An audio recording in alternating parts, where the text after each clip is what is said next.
সামনে দেবেন কিনা। ত্রয়োদশ জাতীয় সংসদ নির্বাচনকে সামনে রেখে দিন যত গড়িয়ে আসছে, খুলনা অঞ্চলের প্রার্থীদের মধ্যে সেই ব্যস্ততা বাড়ছে প্রচার প্রচারণা। আমরা যাচ্ছি খুলনার দিঘুলিয়ার, খুলনা ৪ আসনের দিঘুলিয়া উপজেলার পথের বাজার মাধ্যমিক বিদ্যালয়, যেখানে জনতার মুখোমুখি হচ্ছেন এখানে ৪ আসনের বিএনপি প্রার্থী আজিজুল বারী হেলাল। এখানে প্রচুর মানুষ এখানে এসেছেন, কয়েক হাজার মানুষের উপস্থিতিতে তিনি জনতার মুখোমুখি প্রশ্নের উত্তর দিচ্ছেন এবং জনতার যে সমস্যা এবং আগামী যে ভাবনা, ভোট দেওয়ার ক্ষেত্রে ভোট পরবর্তী জনপ্রতিনিধি নির্বাচন হওয়ার পরে যে ভাবনা, সেই ভাবনা নিয়ে এখানের মানুষ তাকে প্রশ্ন করছেন এবং প্রার্থী নিজেও সেই প্রশ্নের উত্তর দিচ্ছেন। এই পর্যায়ে এই প্রশ্নোত্তর পর্বটা চলবে দীর্ঘক্ষণ। এই পর্যায়ে আমি এখানে যারা উপস্থিত হয়েছেন, আমি তাদের মধ্যে কয়েকজনকে আমি তাদের প্রত্যাশার কথা জানতে চাই এই প্রার্থীর কাছে, যে তাদের কি প্রত্যাশা রয়েছে এই প্রার্থীর কাছে, যে এই অনুষ্ঠান যিনি করছেন সেই অনুষ্ঠানের কি আপনাদের কি ভাবনা বা আপনাদের কি প্রত্যাশা আছে। এই যে জনতার মুখোমুখি যে অনুষ্ঠান হচ্ছে, প্রার্থী করছেন বিএনপির প্রার্থী আজিজুল বারী হেলাল, আপনাদের প্রত্যাশার জায়গাটা কোথায়? দেখেন, আমি এই অঞ্চলের একজন সচেতন নাগরিক হিসাবে জনাব আজিজুল বারী হেলালকে দেখছি আর আমি অবাক হচ্ছি।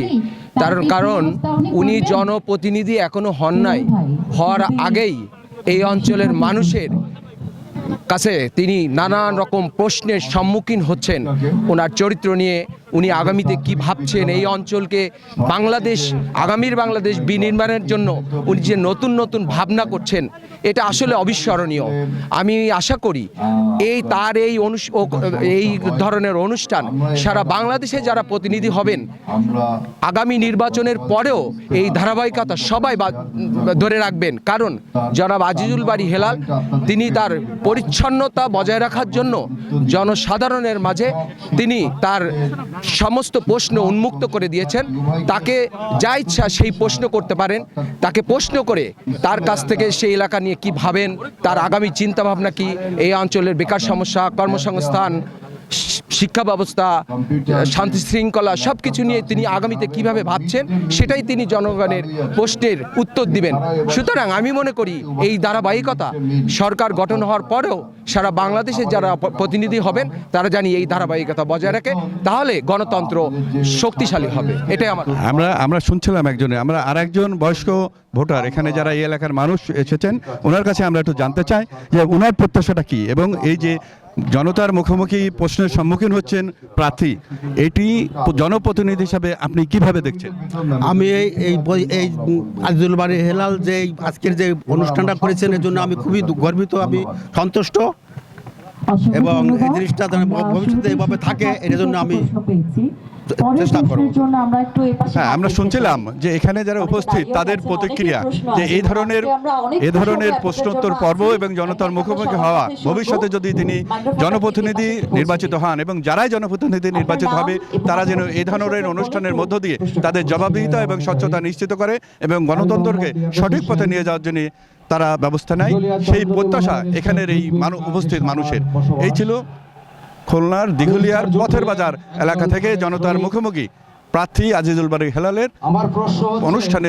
খুলনা ৪ আসনের বিএনপির মনোনীত প্রার্থী আজিজুল বারী হেলাল তিনি জনতার মুখোমুখি অনুষ্ঠান নিয়ে কথা বলছেন খুলনার ৪ আসনের দিঘুলিয়া উপজেলার পথের বাজার মাধ্যমিক বিদ্যালয় মাঠে।